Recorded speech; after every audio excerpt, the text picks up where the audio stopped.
Hello everybody, my name is Mario5514 and welcome back to another Splatoon Talk video. In this video we're going to be looking back at some of the previous updates in Splatoon 2's history. Keep in mind we're currently on Splatoon 3 and Splatoon 2 is in a state of emptiness, but we're going to be looking back to see what kind of changes Nintendo was making in this game. If you end up enjoying the video, hit the like button, and if you end up liking the video, consider subscribing, and let's get started as we jump into Splatoon 2's launch. Now, a bit of a rundown. Nintendo was not satisfied with the current balance of things in Splatoon 1, which I'll talk about at a later time in the future. So, what did Nintendo decide to do for Splatoon 2? They decided to nerf every single weapon. Every weapon from Splatoon 1 going into Splatoon 2 got heavy nerfs. And most of the top tiers that you know about, they got heavy nerfs as well, because every single weapon got nerfed in that upon the game's launch. So let's start things off. First up is Splattershot. So it was given 3 buffs and 7 nerfs. So it produced more droplet patterns, going from 5 to 6. Its shot variance when jumping was reduced from 15 degrees down to 12 degrees, which is kind of okay. I don't know why it was 15 degrees at the start, but fine, I guess. The chance the shots have to deviate per shot was reduced from 2% to 1%. Keep in mind, when looking back at Splatoon 1 and Splatoon 2, both their numbers were basically tied, like the minimum chance and the chance per shot were tied to each other, and it wasn't until Splatoon 2, as well as what we see in Splatoon 3, that the numbers were separated from each other, to make it a little easier to know which is what. And for the nerfs, its ink consumption was nerfed from 0.9% to 1%. Its droplet rate was reduced from 2 to 1.5. Standard droplet radius was reduced from 13 units down to 12.8. The distance between spray droplets was lengthened from 75 units to 92 units. The weapon painted near paint droplet radius was at 18 units, so it didn't paint that well close to you. And firing droplet radius was reduced down to 16 units from 18 units, so you didn't paint as well from far away. And it also had jump accuracy recovery time, meaning that when you jump, it takes about 0 to 60 frames for you to recover your accuracy back to when you're on the ground. This was extended to 25 to 70 frames, to what we see it as in Splatoon 3. So yeah, Splattershot got all these changes for no reason, and I'm talking about the nerfs. The buffs were okay, but the nerfs were just kind of unnecessary, since Splattershot wasn't considered a top tier by any means. Splattershot Pro met the same fate as well, even though its jump RNG was reduced from 12 degrees down to 10, and the chance per shot was reduced from 10% to 2%. However, its ink consumption was nerfed from 1.5 to 2%. It also got slower shot speed for some reason, produced less spray droplets. Standard ink droplet radius was reduced slightly, not as much. The distance between those spray droplets were lengthened from 70 to 88 units. Nearing droplet radius was reduced down to 18 units from 19.2. Firing droplet radius was reduced from 18 down to 16. And 25 to 70 frames instead of 0 to 60 like we see on Splattershot. For EdZap, kind of the same things they gave to Splattershot. Zap would go from having 15 degrees of jump RNG down to 12. Chance per shot was reduced from 2% to 1%. However, its droplet rate was reduced from 1.65 to 1.4. Standard ink droplet radius was reduced from 12.8 to 11.6. The distance between those spray droplets was slightly lengthened from 100 to 110 units. Nearing droplet radius was reduced down to 18 units from 19.2. Firing droplet radius went from 18 to 16 units, and same jump accuracy recovery time. So most of these changes are similar to that of Splattershot. For 52 Gal, the weapon got slightly better accuracy as well as better jump RNG, but the weapon just painted less, and it's slightly more ink hungry. So yeah, jump RNG was reduced from 15 degrees down to 12. Chance per shot was reduced from 12% to 6%. And 52 had some of the worst RNG in the game, similar to its cousin 96, which we'll talk about in a bit. So yeah, 52 got some solid changes, though 52 wasn't considered a top tier by any means when looking back at Splatoon 1. So like with the others, these were just unnecessary.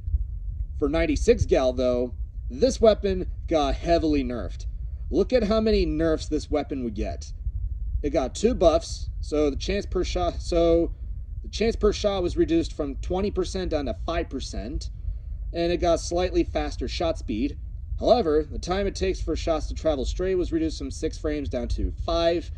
Its droplet rate went from 4 to 3, and the weapon just painted less. The distance between droplets were lengthened. It was given worse. Its ground RNG was made worse, as well as its jump RNG. Maximum chance was extended from 25 to 40%. Yeah, so 96 still had bad accuracy. Though, I mean, this was a time when 96 was slowly making a recovery in terms of its accuracy, though this weapon got so many heavy nerfs for no reason at all. And the weapon was kind of considered top tier in Splatoon 1, but I mean, the weapon kind of dropped nearing the end of the game's life, so these were kind of unnecessary. For Jet Squelcher, kind of gotten the same thing there, but it also got a damage buff, making it a little bit more consistent. It also got slightly better accuracy and slightly faster shot speed, though it kind of got the same nerfs that we see on 96. The shots only travel in the air 7 frames. It paints less. Distance between droplets were lengthened. It paints less close to you. It paints less from far away. It has same jump accuracy recovery time nerf. And it also got a change, a rework. Sound of shots of when you're firing has changed, no longer sharing the same sound of that of the Splattershot Pro. So Jet Squelcher has a different sound effect when firing, so that's kind of nice, I guess. Sploosh got a lot of paint nerfs as well as it was made into a lightweight, so you're able to swim and run faster than you would normally. Chance per shot was reduced from 10% to 2%, given that Sploosh has some of the worst accuracy in the game. And it could produce another droplet pattern from 4 to 5. Zink efficiency was slightly worse. It painted less. Distance between droplets was lengthened. It painted less close up. It painted less from far away. And same jump accuracy recovery time. For Splash, the weapon kind of got a little bit more buffs. It was made into a lightweight, similar to that of Sploosh. It was given no ground RNG, so it's nice. Chance per shot was reduced from 10% to 2%. It had 50% faster shot speed, making this one of the fastest firing weapons in the game. However, its ink efficiency was made worse. It painted less. It didn't produce as many droplet patterns. The distance between droplets was lengthened. It painted less close up, painted less from far away. Like, you know the drill, like all the others. Aerospray was given a whole lot of nerfs. It was made lightweight, which is nice. It got slightly better accuracy, but it got slightly less DPS. Ink efficiency was made a little worse. Painted less close up, far away. Like, you know the drill. Got worse jump RNG and worse ground RNG. I mean, this weapon just got nerfs for no reason. For Junior, it was made into a lightweight, which was nice, given that it originally had that of Splattershot. It was given slightly better accuracy, and its jump RNG was reduced from 18 degrees down to 15 degrees. Yeah, Splattershot Junior originally had jump RNG that matched that as Sploosh, so Junior no longer had that, which was nice. But like the others, it painted less in exchange for having slightly better accuracy. So, yeah. L3 also got in on the nerfs here. Don't know why. It wasn't considered top tier. It got faster strafe speed, which was nice, but there was also a different mechanic with burst fire weapons like L3 and H-3. Movement speed is no longer reverted to normal movement speed between bursts, significantly reducing mobility. So what this means is that if you're firing a burst while moving, like with strafe speed, you would have like a different mechanic and you would move slightly faster. That was removed in Splatoon 2. So their mobility, so L3's mobility as well as with H3 was now slightly slower. And yeah, it painted a lot less, and it also dealt 8% less damage to the Rainmaker shield for some reason. Don't know why they did that. And if you look at H3, yeah, this weapon got so many nerfs, similar to that at 96. I mean, it got 5 frames less whiting, it got slightly better accuracy, and the weapon also has faster strafe speed, though its strafe speed mechanic, like with L3, was removed. Its range was nerfed by 10%, which was a huge nerf. So, yeah, that was gone. It was made a little more ink hungry. It produced less spray droplets. It painted less close up and far away. And it also dealt 14% less damage to the Rainmaker shield. So, yeah, H3 hit the ground hard. Like, this weapon never fully recovered. Yeah, Nintendo just nerfed a lot of the top tiers. And I mean, H3 was considered top tier if you look at Cherry H3, so that was the reason why. And yeah, that's all the shooters. For the rollers kind of got off a little easy. For roller, it dealt more damage in its horizontal flick, and it also moved faster when rolling, though it took a little longer for you to reach the max rolling speed. Its rolling dealt less damage, and it was also made more ink hungry. So Splat Roller kind of got off a little easy. Carbon Roller wasn't so lucky. And yeah, movement speed was made a little faster, though it took a little longer for you to reach that max speed. Grounded range was reduced by 19%. It dealt less damage when performing a horizontal, as well as the vertical flick, which was added in this game. Like with Splat Roller, Carbon Roller also got this, and Carbon Roller was made more ink hungry. And Dynamo Roller, yeah, this weapon was just completely gutted. On top of it being made a little more ink hungry, it has 25 frames. It has 15 frames less white ink. Its horizontal deals 150 damage, as well as its vertical. Its movement speed when rolling was made faster, though, like with the others, it does take longer for you to reach that max speed. Its rolling speed was reduced like the other two.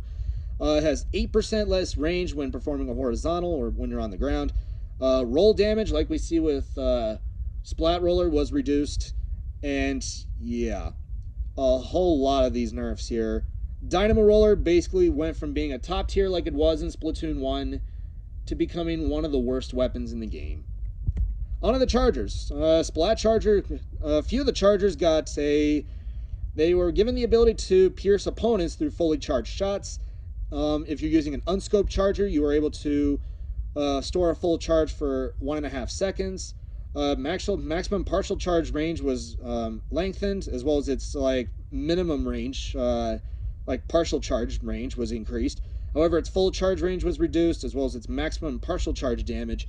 Charge time was made 4 frames longer, and they also added a glow while charging that gets brighter the more the weapon is charged, increasing visibility for opponents. So it basically made countering the weapon a lot easier, and it made it easier, and not to mention it also made it easier for your opponents to see where you are.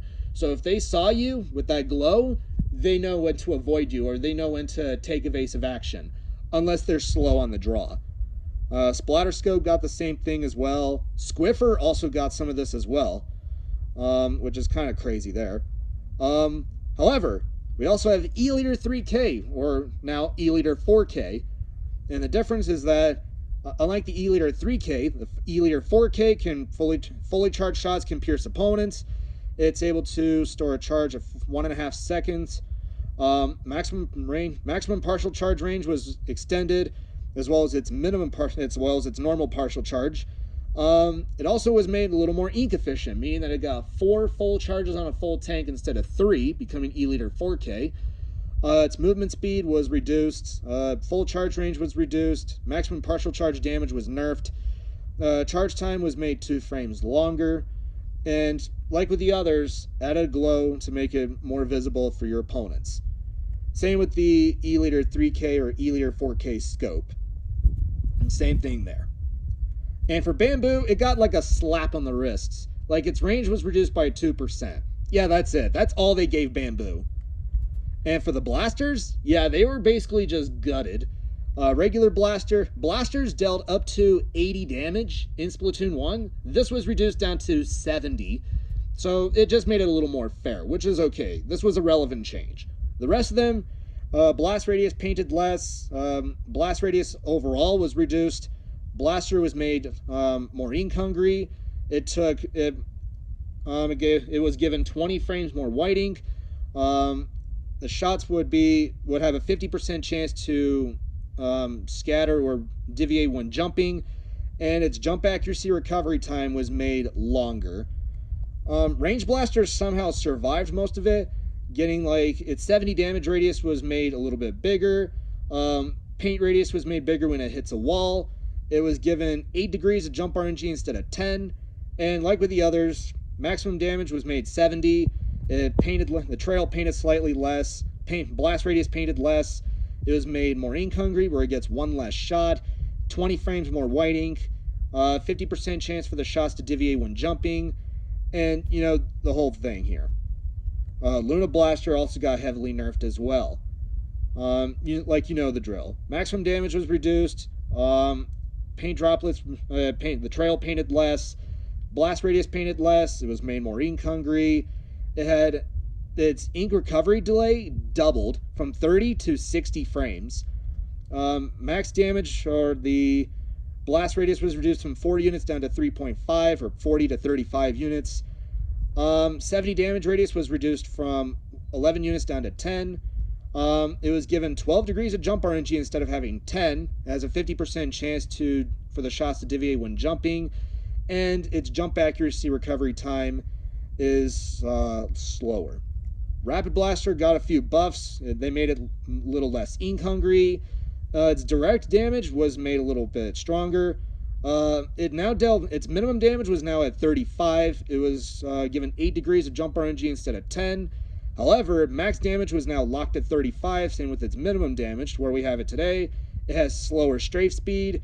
It has 30 frames more white ink, and same 50% chance for the shots to deviate when jumping, and same jump accuracy recovery time, which is slower. Rapid Pro got a few buffs as well, though I mean, the majority of the changes it got were nerfs. It was made less ink hungry. Its direct dealt more damage. Minimum damage was made 35. Max damage was also made 35 as well. Its strafe speed was made slower. It has 30 frames more white ink. They gave it 8 degrees of jump RNG, has a 50% chance for shots to deviate when jumping, and same recovery time. And its recovery time when jumping was made slower. And for the Splatlings, Mini Splatling just got gutted. And I mean, you look back, Zink Mini Splatling, or Zimmy as it's called, was considered top tier in Splatoon 1, so that was their incentive here to just gut it, like with CRB and Cherry H-3. Its strafe speed was made slower when charging, as well as when firing. Its charge time took a little longer. It painted less close to you and far from you. It also got 10 frames more white ink, and its jump accuracy recovery time was also made slower. And Heavy Splatling kind of got off a little bit easier, unlike Mini. Its strafe speed was made slower when charging and firing. It made it paint less overall, like standard ink droplet radius. Painted less close to you and far from you. And its jump accuracy recovery time was made slower. Hydra Splatling just got heavily nerfed. Movement speed was made reduced when you're not charging or firing. Charge time was increased, similar to that of Mini Splatling. Max charge time when firing was reduced. It painted less close to you and far from you. And I mean, you know the drill. Slosher was given the least harshest nerf. They just made its strafe speed slower. That's it. And same with Slosher. However, Sloshing Machine got a little bit of a bonus. It may have been given slower its strafe speed may have been made slower, but its minimum damage when it's the ink spiral direct was made stronger. So its minimum damage went from 38 to 52, which is okay. So that's nice. At least Sloshing Machine got something, so it's not left on the ground. And Inkbrush and Octobrush were the only weapons that got buffs. For Inkbrush, its max damage was increased from 28 to 30, making it a little bit more consistent. Same with Octobrush, its max damage will go from 37 to 40, making it a little bit more consistent in terms of dealing damage. However, Splatoon 2 is also when brushes got their critical damage mechanic, or damage overlap as it's called, removed. From what I've heard, the damage overlap was considered to be like a bug, and the bug got removed in Splatoon 2. So this kind of made Inkbrush, especially Octobrush, a little bit more inconsistent. But I mean, people wouldn't fully notice it until later, and then that's when they're like, wow. So Octobrush did get hit hard. I mean, Inkbrush, not as much, but Octobrush did get hit hard a bit. But still, Inkbrush and Octobrush came out in one piece. All they got were damage buffs, and they were on their way. However, there was one weapon I forgot to mention, and that was the Dual Squelcher. So think of the Jet Squelcher, but with a red color scheme and with 2 nozzles. However, the bottom nozzle was non-functional, so the top nozzle was the only thing working, since the bottom nozzle was more of like a cosmetic. The Dual Squelcher was converted into the Dually Squelchers, and the difference is that Dually Squelchers are dualies instead of the Dual Squelcher, which is a shooter. Dually Squelchers have the ability to dodge roll, which, yeah, dualies are the new class introduced in Splatoon 2. Dually Squelchers were made a little more ink hungry compared to Dual Squelcher. They were given faster strafe speed. They now had 8 degrees of jump RNG instead of 12, like Dual Squelcher had. They had faster shot speed. Time it takes to reach minimum damage was slightly longer. And time it takes for the shots to retain full damage, like max damage, was extended a bit, which was nice. However, it got the same jump accuracy, recovery time nerf. Max chance for the shots to deviate towards the outer reticle when on the ground was increased from 25 to 30%. Not as much as 96, though. I mean, Dually Squelchers were kind of like the new weapons here. Time it takes for the shots to travel straight at its initial velocity was reduced from 6 frames down to 5 frames. And it also got range nerfs here. So, yeah. And it also painted slightly less. Though, I mean, Dually Squelchers being recreated from the Dual Squelcher was actually kind of interesting. And the Dually Squelchers are kind of like the successor to the Dual Squelcher. So, yeah. You could technically say Dually Squelchers are the Dual Squelcher, but Dualies, though, I mean, they're both completely different weapons. And to this day, a lot of people still miss the Dual Squelcher, which is kind of funny. However, that does not conclude things, because there were 2 specials in Splatoon 2 that also got buffed. First up was Stingray. Compared to what I've had in the Splatoon 2 Global Test Fire, when you stop firing the beam, you can see your opponents through walls. So think of it as like you're equipped with thermal ink. That's basically what you have with Stingray. So if you stop firing, you're able to see where your opponents are. So it was like a nice quality of life change, but you're going to start seeing Stingray a little bit more often. It wasn't until later that we see it more. So yeah, Stingray got a nice quality of life change. More on that later. And then last up is Inkjet. Inkjet also got a quality of life change. Unlike what it had in the Global Test Fire, if the player falls off the stage, they return to the Inkjet starting point, or basically the marker where they deployed the special. So Inkjet was basically the new special. It was basically it was a recall special, kind of like what we have with Zipcaster in Splatoon 3. Like Zipcaster, Inkjet was a recall special, and this was the first recall special added to the game. Unlike most of the specials that you just deployed and you just go for it, like you just go in. So yeah, this was a nice quality of life change, and you'll start seeing, and we'll start to see a bit of Inkjet later. And that's it. That is Splatoon 2's launch. You can definitely see how many negative changes Nintendo gave to every single weapon, except not every one. I mean, not every single weapon got heavily nerfed, but they did get enough nerfs to try to like tone them back a bit. But I do think most of these nerfs were overkill, and majority of the people would agree with me on that. Anyway, that is it. Thank you all for watching. If you guys like the video, be sure you subscribe and don't forget to leave a like on the video. Thank you all for watching, and I will see you all next time.